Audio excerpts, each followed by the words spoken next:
शुरुआत हो गई है रात की और समय हो गई है मैथ के बाद की। मैं सौरभ तिवारी आप सभी विद्यार्थियों का अपने YouTube channel BT knowledge world पर बहुत बहुत स्वागत करता हूं। उम्मीद करता हूं आप सभी लोग स्वस्थ होंगे, मस्त होंगे और अपनी पढ़ाई लिखाई अपना अध्ययन कर रहे होंगे। तो विद्यार्थियों, पिछली वीडियो तक हम लोग स्वतुल्य संबंध के बारे में, सम्मित संबंध के बारे में, संक्रामक संबंध के बारे में और प्रतिसम्मित संबंध के बारे में, तत्समक संबंध के बारे में और तुल्यता संबंध के बारे में सारी बातों पे चर्चा हमारी पूरी तरह से कंप्लीट हो गई। और पिछली वीडियो में हम लोग तुल्यता संबंध के बारे में अच्छे से सीख पाए और उसके ऊपर हम लोग एक एग्जाम्पल भी देख चुके हैं। तो उम्मीद करते हैं आपको तुल्यता संबंध तक की सारी बातें और तुल्यता संबंध के ऊपर जो एक एग्जाम्पल आपको दिया गया था वो एग्जाम्पल भी आपको समझ में आया होगा। हम आपको रिकॉल करा दे रहे हैं। तुल्यता संबंध के लिए क्या बताया गया था? कोई भी ऐसा संबंध जो सेट ए पे अगर मान लीजिए बनाया गया है तो वह तुल्यता संबंध कहलाता है। वह तुल्यता संबंध तभी हो सकता है जब वो एक साथ स्वतुल्य भी हो, सम्मित भी और संक्रामक भी हो। यानी any relation R such that from set A to set O is called equivalence relation if it is reflexive, symmetric and transitive. तो जब तीनों एक साथ रहेगा तभी हम लोग उसको इक्विवेलेंस रिलेशन यानी तुल्यता संबंध कह सकते हैं। और आज हम कुछ ऐसे उदाहरण लेते हैं जिसमें आपको चेक करके बताने रहेंगे, जिसको आपको अच्छे से सॉल्व करके देखना रहेगा कि कौन कौन सा इसमें तुल्यता संबंध है और कौन कौन सा तुल्यता संबंध नहीं है। तो हम लोग आज की शुरुआत करते हैं। सब लोग थम्स अप कर देंगे कि हाँ, आज के सवालों के लिए हम लोग सब तैयार हैं। आज हम लोग कुछ क्वेश्चंस करते हैं जिसके आधार पे हम लोग स्वतुल्य, सम्मित, संक्रामक, तुल्यता के बारे में और ज्यादा गहराई के साथ समझने का प्रयास करते हैं। तो आज का जो पहला क्वेश्चन है, सब लोग ध्यान से देखेंगे। पहला क्वेश्चन है, सिद्ध कीजिए कि एक समतलीय त्रिभुज, सिद्ध कीजिए कि एक समतलीय त्रिभुजों के समुच्चय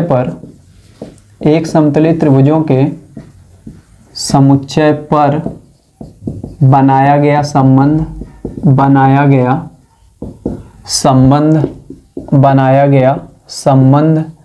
तुल्यता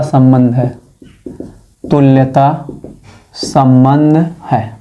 सर हमारी बात ध्यान समझे, क्वेश्चन कितना इंपॉर्टेंट है। हमें प्रूव करना है कि अगर कोई एक समतलीय त्रिभुजों पर बनाया गया संबंध है तो वह क्या होगा, अपने आप में वह इक्विवेलेंस रिलेशन होगा, मतलब तुल्यता संबंध होगा।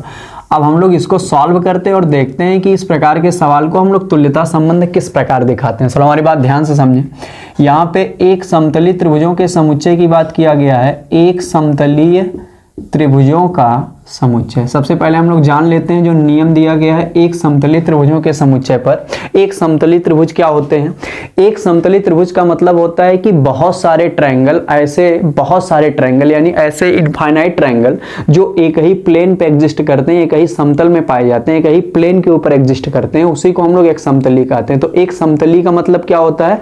जो एक प्लेन में पाए जाते हैं उसी को हम लोग एक समतली त्रिभुज के नाम से जानते हैं। तो एक समतली होने का मतलब जब पाए जाने वाले सभी त्रिभुज एक समतल पर स्थित होते हैं तो उन्हें एक समतली कहा जाता है। तो हम लोग एक समतली त्रिभुजों के समुच्चय पर एक संबंध ले रहे हैं, उसी को हम लोग तुल्यता दिखाने की कोशिश कर रहे हैं। तो सबसे पहले हम लोग स्वतुल्य के लिए बात करेंगे। स्वतुल्य के लिए हम जानते हैं स्वतुल्य के लिए केवल एक ट्रायंगल की आवश्यकता पड़ेगी, क्योंकि स्वतुल्य सिद्ध करने के लिए केवल एक अवयव हम लोग लेते हैं। तो हम लोग लिखेंगे माना एक समतलीय त्रिभुजों के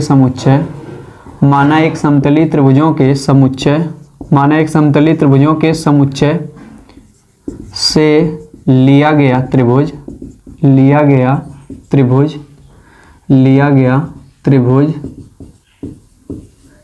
को हम लोग इस प्रकार से निरूपित करते हैं। आप डेल्टा भी इसको पढ़ सकते हैं। तो लिया गया त्रिभुज, ट्रायंगल, यहाँ ट्रायंगल का शेप है तो हम लोग इसको लिख लेंगे स्वतुल्य के लिए। तो हमारा मिल जाएगा ट्रायंगल कॉमा ट्रायंगल इस प्रकार से, और ये आर से बिलोंग करेगा क्योंकि ये जो ट्रायंगल है वह ट्रायंगल एक समतली है। क्योंकि ट्रायंगल जो है, अगर एक ही हम लोग त्रिभुज ले रहे हैं तो जिस तल में ये स्थित है यानी वो अपने आप से आर नियम द्वारा संबंधित होगा। तो लिखेंगे ट्रायंगल एक ही तल में स्थित होने के कारण, एक ही तल में स्थित होने के कारण स्वयं से संबंधित है, स्वयं से संबंधित है। तो सबसे पहले हम लोग स्वतुल्य के लिए बात कर रहे हैं कि हम लोग मान लीजिए एक समतली त्रिभुजों के समुच्चय से हम लोग एक ट्रायंगल ले रहे हैं और यहाँ पे ऑर्डर्ड पेयर बनेगा इस प्रकार से triangle comma triangle belongs to R, क्योंकि ट्रायंगल एक ही लिया गया इसलिए जिस तल में वह स्थित होना है वह स्वयं से क्या आर नियम द्वारा संबंधित है। तो इस प्रकार हम लोग कह देंगे अतः आर स्वतुल्य है, अतः आर स्वतुल्य है। अब हम लोग दूसरा बढ़ते हैं, अब हम लोग सममित की बात करते हैं। तो हम लोग लिखेंगे सममित के लिए, सममित के लिए। अब हम लोग जानते हैं सममित के लिए हमें दो ट्रायंगल की आवश्यकता होगी। तो हम लोग लिखेंगे माना कोई दो त्रिभुज, माना कोई दो त्रिभुज ट्रायंगल 1 और ट्रायंगल 2, ट्रायंगल 1 और ट्रायंगल 2 एक समतलीय त्रिभुजों के समुच्चय से इस प्रकार लिए गए हैं, इस प्रकार लिए गए हैं, एक समतलीय त्रिभुजों के समुच्चय से इस प्रकार लिए गए हैं कि यदि delta 1 comma delta 2 belongs to R, delta 1 comma delta 2 belongs to R. क्यों? क्योंकि इंप्लाइज दैट डेल्टा 1 डेल्टा 2 एक समतलीय है। क्योंकि हम लोग इस प्रकार लिए हैं कि दोनों एक समतल में स्थित हैं, अर्थात आर नियम को फॉलो कर रहे हैं, क्योंकि डेल्टा 1 डेल्टा 2 एक समतलीय हैं, तब implies that ordered pair delta 2 comma delta 1 also belongs to R, because क्योंकि इंप्लाइज दैट डेल्टा 2 भी डेल्टा 2 और डेल्टा 1 क्या है? एक समतलीय हैं। अगर डेल्टा 1 डेल्टा 2 एक समतलीय है तो डेल्टा 2 और डेल्टा 1 भी एक समतलीय होगा, यानी डेल्टा 1 आर नियम द्वारा डेल्टा 2 से संबंधित है तो डेल्टा 2 भी आर नियम द्वारा डेल्टा 1 संबंधित है। लिखेंगे अतः आर सममित है, अतः आर सममित है।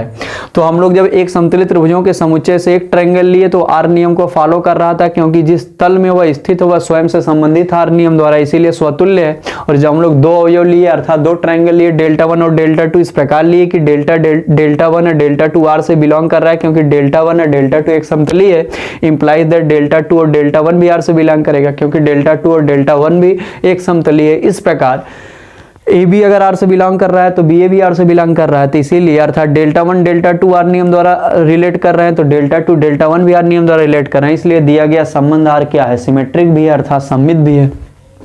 अब हम लोग आगे बढ़ते हैं और हम लोग बात करते हैं संक्रमक संबंध की। किसकी बात करते हैं? संक्रमक संबंध की। आ जाइए, अब हम लोग लिखेंगे संक्रमक के लिए, संक्रमक के लिए हम लोग जानते हैं संक्रमक के लिए तीन अवयव की आवश्यकता होती है। यहाँ पे हम लोग तीन ट्रायंगल ले लेंगे, तो लिखेंगे मान ट्रायंगल 1 ट्रायंगल 2 तथा ट्रायंगल टी दिए गए एक समतली त्रिभुजों के समुच्चय से लिए गए त्रिभुज हैं तथा यदि delta 1 comma delta 2 belongs to R, implies that delta 1 delta 2 एक समतलीय है। Ordered pair delta 1 comma delta 2 R से बिलोंग कर रहा है, क्योंकि डेल्टा 1 डेल्टा 2 एक समतलीय है, तथा ordered pair delta 2 comma delta 3 belongs to R. क्यों? क्योंकि डेल्टा 2 डेल्टा 3 भी एक समतलीय है, अर्थात ट्रायंगल 2 और ट्रायंगल 3 भी एक समतलीय है। तब इंप्लाइज दैट पहला तीसरा भी यानी डेल्टा 1 और डेल्टा 3 भी आर से बिलोंग करेगा, क्योंकि इंप्लाइज दैट डेल्टा 1 डेल्टा 3 भी एक समतलीय है। तो हम लोग तीन ट्रायंगल लिए थे, जिसमें ट्रायंगल 1 ट्रायंगल 2 आर नियम का फॉलो कर रहा है, क्योंकि दोनों एक समतलीय हैं, तथा डेल्टा 2 और डेल्टा 3 भी आर से फॉलो कर रहा है, क्योंकि ये भी एक समतलीय है। तब इंप्लाइज दैट डेल्टा 1 और डेल्टा 3 भी इसको फॉलो करेगा, क्योंकि ये भी एक समतलीय हो जाएंगे, क्योंकि हम जितने ट्रायंगल लिए हैं वो सब के सब एक समतलीय त्रिभुजों के समुच्चय से लिए हैं। तो इस प्रकार ये हमारा संक्रमक भी है, तो हम लिख देंगे अतः आर संक्रमक संबंध भी है, संक्रमक संबंध भी है। तो हम लोग इस प्रकार देख रहे हैं कि जो हमारा रिलेशन दिया गया है वो स्वतुल्य भी है, सममित भी है और संक्रमक भी है। स्वतुल्य, सममित, संक्रमक तीनों है, इसलिए जो हमारा आर है वह तुल्यता संबंध को प्रदर्शित करता है, अर्थात दिया गया संबंध क्या है, इक्विवेलेंस रिलेशन है। तो इस प्रकार से हम लोग इस प्रश्न में जान पाए कि अगर एक समतली त्रिभुजों के समुच्चय पर बनाया गया कोई संबंध होगा तो वह स्वतुल्य, सममित, संक्रामक तीनों नियम को फॉलो करेगा। इसीलिए हम लोग इसको इक्विवेलेंस रिलेशन यानी तुल्यता संबंध की कैटेगरी में रख देंगे। तो इस प्रकार हम प्रूव कर सकते हैं कि यह एक तुल्यता संबंध है। हम लोग आगे बढ़ते हैं और अगला एग्जाम्पल लेते हैं। दूसरा प्रश्न दिया गया है कि एक रिलेशन है जो i से i पर बनाया गया, यानी इंटीजर से इंटीजर पर बनाया गया है, और इसके लिए नियम है r बराबर x comma Y such that mod x minus Y 5 से विभाज्य है, 5 से विभाज्य है, जहां all of x y belongs to i। इसके तुल्यता संबंध होने की जांच कीजिए। इसके तुल्यता संबंध होने की जांच कीजिए। इसके तुल्यता संबंध होने की जांच कीजिए। हम लोग इस प्रश्न को लगाते हैं, तो लोग ध्यान से हमारी बात समझें। सबसे पहले हम लोग लिखेंगे r such that i to i, फिर लिखेंगे r equal to x comma Y such that mod x minus Y 5 से विभाज्य है, जहां all of x comma Y belongs to i। तो हम इस सवाल में आगे बढ़ते हैं और सबसे पहले हम लोग बात करते हैं स्वतुल्य संबंध की। स्वतुल्य के लिए और स्वतुल्य के लिए हम लोग पता है हमें एक अवयव की आवश्यकता होगी। हम लोग पिछले सवाल जब लगाए थे पिछले वीडियो में, तो हम लोग इसको एलिमेंट द्वारा देखे थे। अभी हम लोग इसको व्यापक रूप में देखते हैं, जनरल फॉर्म में। तो हम लोग ले लेते हैं माना कोई स्वेच्छ अवयव, स्मॉल ए इस प्रकार है, माना कोई स्वेच्छ अवयव स्मॉल ए इस प्रकार है कि स्मॉल ए बिलोंग्स टू आई। जो हमारा इंटीजर का सेट दिया गया, हम लोग उस इंटीजर के सेट से एक एलिमेंट ए लेते हैं, जो मान लेते हैं ए आई से बिलोंग कर रहा है। अब स्वतुल्य के लिए ऑर्डर्ड पेयर ए कामा ए मिलेगा और वो आर से बिलोंग करेगा। क्यों? क्योंकि implies that mod a minus a 5 से विभाज्य है। क्यों? क्योंकि जब इसको आगे हम लोग हल करेंगे 0 आ जाएगा, और 0 जो है 5 से क्या है, विभाज्य है। तो इस प्रकार हम लोग देख रहे हैं कि यहाँ पे किसी एक अवयव के लिए दिया गया रूल है वह वेरीफाई होता है। इसीलिए हम लोग कहेंगे अतः आर स्वतुल्य है, आर स्वतुल्य है। फिर से देख लीजिए व्यापक रूप में हम लोग मान लेंगे, माना कोई स्वेच्छ अवयव अपने इच्छा अनुसार कोई व्यापक अवयव ए इस प्रकार है कि वह इंटीजर के सेट से बिलोंग कर रहा है। क्योंकि इंटीजर के सेट से हमें अवयव लेने हैं, a belongs to I. Ordered pair से रिफ्लेक्सिव के लिए ए कॉमा ए बनेगा, आर नियम को फॉलो करेगा, इसीलिए बिलोंग्स टू आर। क्यों करेगा? क्योंकि implies that mod a minus a 5 से डिविजिबल है। क्योंकि जब ए माइनस ए का डिफरेंस लेंगे 0 आएगा और 0 5 से विभाज्य है। इस प्रकार हमारा दिया गया संबंध आर नियम को फॉलो कर रहा है स्वतुल्य के लिए, इसीलिए आर स्वतुल्य हो गया। अब आते हैं हम लोग सममित पे, लिखेंगे सममित के लिए। अब सममित के लिए हमें व्यापक रूप में 2 अवयव लेने हैं, तो लिखेंगे हम लोग माना कोई 2 स्वेच्छ अवयव, ए और बी इस प्रकार हैं कि a comma b belongs to I. यदि a comma b belongs to R, हम लोग इस प्रकार ए और बी लिए हैं 2 एलिमेंट की ए कॉमा बी आर से बिलोंग कर रहा है। क्यों? क्योंकि मॉड ए माइनस बी 5 से विभाज्य है। हम कोई 2 अवयव इस प्रकार लिए हैं ए और बी के रूप में कि जब हम लोग उसका डिफरेंस ले रहे हैं और मॉड ले रहे हैं तो वह 5 से क्या आ रहा है, डिविजिबल आ रहा है। तो इंप्लाइज दैट क्या हो जाएगा, इसी कंडीशन में b comma a also belongs to R, implies that mod b minus ए।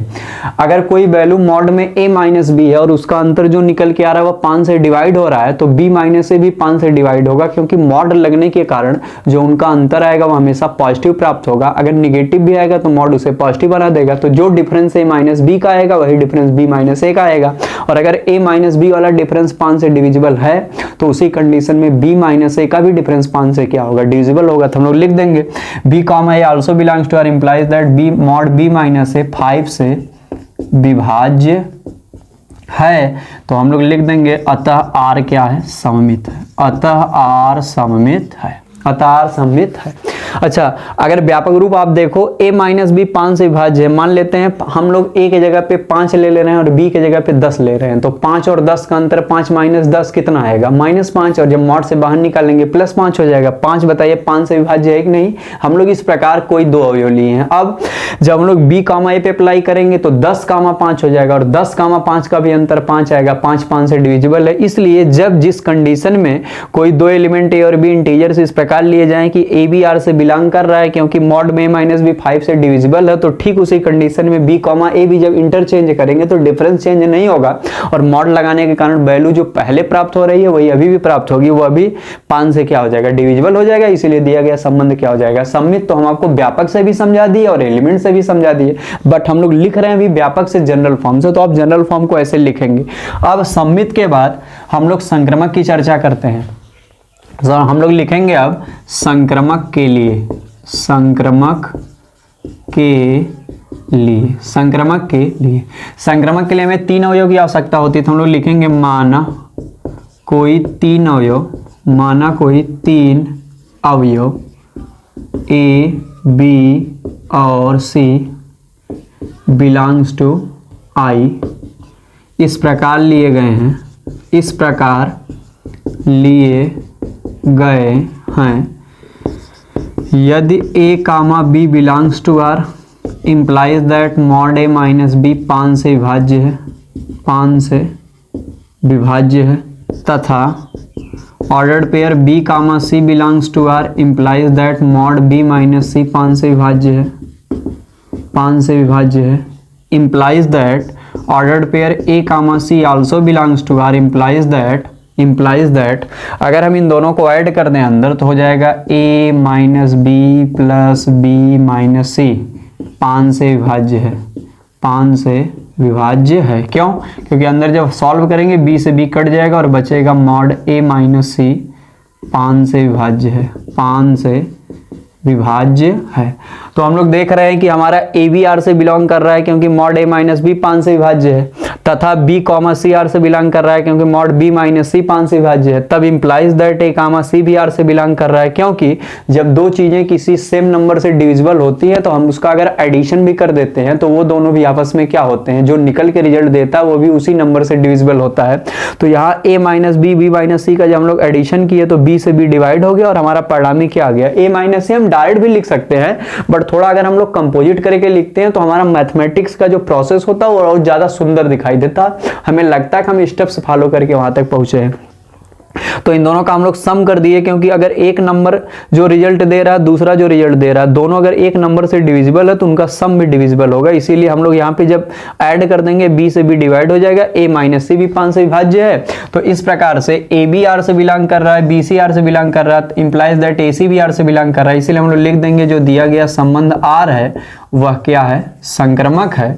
और जो संबंध स्वतुल्य भी होता है, सममित भी होता है, संक्रमक भी होता है, हम लोग लिख देंगे अतः दिया गया संबंध R तुल्यता संबंध को प्रदर्शित करता है, तुल्यता संबंध को प्रदर्शित करता है। और इस बात की पुष्टि हो गई तो हम लोग प्रूव्ड भी लिख सकते हैं, दिया गया संबंध तुल्यता संबंध को प्रदर्शित करता है। अब हम लोग आगे बढ़ते हैं। उम्मीद करते हैं आपको यहां तक सवाल समझ में आ गया होगा। पहला सवाल भी अच्छे समझ में आ गया होगा, दूसरा भी समझ में आ गया होगा। हम लोग इस टाइप का एक सवाल बाय एलिमेंट कर लिए और एक सवाल हम लोग जनरल फॉर्म में कर लिए। तो आपको अब चाहे एलिमेंट से लगाने हो चाहे जनरल फॉर्म में लगाने हो, आपको कोई दिक्कत होने वाली नहीं। हम लोग आगे बढ़ते हैं। अब हम लोग एक ऐसा प्रश्न लेते हैं, सर हमारी बात ध्यान से समझें। हमारे पास प्रश्न दिया गया है कि हमारे पास एक समुच्चय है ए बराबर, इसके एलिमेंट हैं 1 2 3 4। हमारे पास एक सेट दिया गया है जिसके एलिमेंट हैं 1 2 3 4। अब इसके ऊपर हमें रिलेशन बनाने हैं, और कैसे बनाने हैं सब लोग ध्यान से देखें। ए बराबर 1 2 3 4 पर ऐसे संबंध बताइए, अपने से बताना है। ऐसे संबंध बताइए कि जो पहला सवाल स्वतुल्य और संक्रमक हो, स्वतुल्य और संक्रमक हो परंतु सममित नहीं। दूसरा सवाल सब लोग देखेंगे। दूसरा प्रश्न दिया गया है, सममित और संक्रामक हो, सममित और संक्रामक हो परंतु स्वतुल्य नहीं। और तीसरा प्रश्न सब लोग देखेंगे। तीसरा देखेंगे, स्वतुल्य सममित और संक्रामक, स्वतुल्य सममित और संक्रामक तीनों हो, स्वतुल्य सममित और संक्रामक तीनों हो। तो दिया गया सेट है जिसके एलिमेंट अल्लाह क्या है, 1 है, 2 है, 3 है, 4 है। हमें इसके ऊपर 3 प्रश्न दिए गए हैं और तीनों प्रश्न इस प्रकार दिए गए हैं कि पहले वाले में हमें ऐसा रिलेशन इसके ऊपर अपने से बताना है कि जो स्वतुल्य हो, संक्रामक हो लेकिन सममित ना हो। दूसरे वाले में सममित हो, संक्रामक हो लेकिन स्वतुल्य ना हो। तीसरे वाले में स्वतुल्य, सममित, संक्रामक तीनों हो। तो पहले वाले में हमें क्या चाहिए, रिफ्लेक्सिव चाहिए, ट्रांजिटिव चाहिए लेकिन सिमेट्रिक नहीं चाहिए। दूसरे वाले में सिमेट्रिक चाहिए, ट्रांजिटिव चाहिए लेकिन रिफ्लेक्सिव नहीं चाहिए। अगले वाले में रिफ्लेक्सिव भी चाहिए, सिमेट्रिक भी चाहिए, ट्रांजिटिव भी चाहिए, अर्थात इक्विवेलेंस चाहिए। तो उम्मीद करते हैं हम लोगों को कौन सा प्रश्न दिया गया आप अच्छे से हिंदी इंग्लिश में समझ पाए होंगे। हम लोग बारी बारी से तीनों को ध्यान से देखते हैं। तो सबसे पहले लिखेंगे समुच्चय ए बराबर 1 2 3 4। तो इसके ऊपर हमें पहला संबंध बताना है, स्वतुल्य संक्रामक हो लेकिन सममित ना हो। तो हम एक रिलेशन लिख रहे हैं, R1 बराबर 1 1 2 2 3 3 4 4 1 1 2 2 3 3 4 4 1 2 2 3 1 3। चलो ध्यान समझेंगे, 1 2 2 3 1 3। अब आप इस रिलेशन को ध्यान से देखें जो इस सेट के ऊपर हम बनाए हैं। हमसे कह रहा है स्वतुल्य होना चाहिए। हम जानते हैं स्वतुल्य होने के लिए जिस सेट के ऊपर आपको स्वतुल्य सिद्ध करना है उसके हर अवयव का स्वयं से रिलेट करता हुआ ऑर्डर्ड पेयर दिखाई देना चाहिए। तो हमारे पास यहाँ एलिमेंट 1 है तो हमें 1 का 1 से रिलेट करता हुआ ऑर्डर्ड पेयर 1 1 दिखाई दे रहा है। फिर 2 के लिए 2 2 दिखाई दे रहा है, 3 के लिए 3 3 दिखाई दे रहा है, 4 के लिए 4 4 दिखाई दे रहा है। तो हम लोग देख रहे हैं यहाँ पे 1 1 2 2 3 3 4 4 सब अवेलेबल है, इसलिए दिया गया संबंध क्या है, स्वतुल्य है। तो लिखेंगे चूंकि all of 1 1 2 2 3 3 and 4 4 belongs to R1। 1 1 2 2 3 3 4 4 belongs to R1 implies that R1 स्वतुल्य है। R1 क्या है, स्वतुल्य है। दिए गए समुच्चय के जितने भी एलिमेंट हैं वह R1 नियम द्वारा स्वयं से क्या है, संबंधित हैं, इसीलिए दिया गया संबंध स्वतुल्य है। कह रहा है संक्रामक भी हो। आप ध्यान से देखें, संक्रामक के लिए हम लोग जानते हैं अगर हमारे पास AB हो तथा BC हो तो AC भी होना चाहिए। तो हम लोग देख रहे हैं 1 2 बिलोंग्स टू R1 तथा 2 3 belongs to R1 implies that 1 3 also belongs to R1। हम लोग देख रहे हैं कि A B के रूप में 1 2 है, R1 से बिलोंग कर रहा है, तथा 2 3 के रूप में BC है, R1 से बिलोंग कर रहा है। इंप्लाइज दैट 1 3 के रूप में A और C है, R1 से बिलोंग कर रहा है। तो जब AB भी R1 में पाया जाए तथा BC भी R1 में पाया जाए, इंप्लाइज दैट AC भी R1 में पाया जाए, तो हम लोग उस रिलेशन को क्या कहते हैं, संक्रामक कहते हैं। क्या कहते हैं, संक्रामक। तो हम लोग लिख देंगे R1 संक्रामक है। R1 क्या है, संक्रामक है। तो इस प्रकार से हम लोग समझ पाए कि ये जो दिया गया संबंध स्वतुल्य भी हो गया, संक्रामक भी हो गया। अब कह रहा है सममित नहीं होना चाहिए, हम लोग सममित की जांच करते हैं। सममित होने के लिए अगर 1 2 है तो 1 2 का रिफ्लेक्शन जो 2 1 होता है वो भी होना चाहिए। 1 3 है तो जो 1 3 का रिफ्लेक्शन है 3 1 वो भी होना चाहिए। और अगर 2 3 है 2 3 का रिफ्लेक्शन 3 2 भी होना चाहिए। हम देख रहे हैं कि A B तो मौजूद है लेकिन B A नहीं मौजूद है, तो हम किसी को भी दिखा सकते हैं। चूंकि 1 2 belongs to R1 implies that 2 1 doesn't belongs to R1। 1 2 तो R से बिलोंग कर रहा है, implies that 2 1 R1 से बिलोंग नहीं कर रहा है। लिखेंगे इसलिए implies that R1 सममित नहीं है। R1 सममित नहीं है, क्योंकि सममित होने के लिए अगर A कामा B रिलेशन में दिया गया है तो B कामा A भी रिलेशन में मिलना चाहिए। उम्मीद करते हैं आपको ये वाला सवाल अच्छे से समझ में आया होगा कि हमसे कहा था स्वतुल्य होना चाहिए और संक्रमक होना चाहिए लेकिन सममित नहीं होना चाहिए। तो हम लोग ऐसा रिलेशन इस सेट के ऊपर बनाए 1 1 2 2 3 3 4 4 1 2 2 3 1 3 जो स्वतुल्य है क्योंकि सारे के सारे अवयव R1 नियम द्वारा स्वयं से संबंधित हैं, और संक्रमक भी है क्योंकि एक 1 कामा 2 है 2 कामा 3 है तो 1 कामा 3 भी है, लेकिन सममित नहीं है क्योंकि सममित की कंडीशन फॉलो नहीं हो रही है। 1 2 अवेलेबल है लेकिन 2 1 अवेलेबल नहीं है। तो चलो थम्स अप कर देंगे, कमेंट कर देंगे यस सर ये वाली बात अच्छे समझ में आ गई। अगर हमें इस प्रकार से रिलेशन डिफाइन करना हो अपने से तो हम लोग कर सकते हैं। अब हम लोग दूसरे प्रश्न की तरफ बढ़ते हैं, और दूसरा प्रश्न है इसमें इस बार उसी सेट के ऊपर हमें ऐसा रिलेशन बताना है सममित और संक्रमक हो लेकिन स्वतुल्य ना हो। तो हम लोग एक रिलेशन बना रहे हैं इस सेट के लिए R2 बराबर 1 1 2 2 3 3 1 2 2 3 3 2 2 1 2 1 1 3 3 1। चलो और बात ध्यान समझे। अब हम लोग R2 एक रिलेशन जनरेट किए हैं इसी सेट के एलिमेंट के ऊपर 1 2 3 4 के ऊपर 1 1 2 2 3 3 1 2 2 3 3 2 2 1 1 3 3 1। चलो ध्यान से समझे इस रिलेशन को। सबसे पहले हम लोग देखते हैं कहा है सममित होना चाहिए। सममित होने के लिए सबका रिफ्लेक्शन अवेलेबल होना चाहिए। 1 1 का इसी में है, 2 2 का इसी में है, 3 3 का इसी में है, 1 2 है तो 2 1 है। देखिए 1 2 है तो 2 1 है। फिर से देखिए 1 2 का रिफ्लेक्शन 2 1, 2 3 का रिफ्लेक्शन 3 2 और 1 3 का रिफ्लेक्शन 3 1।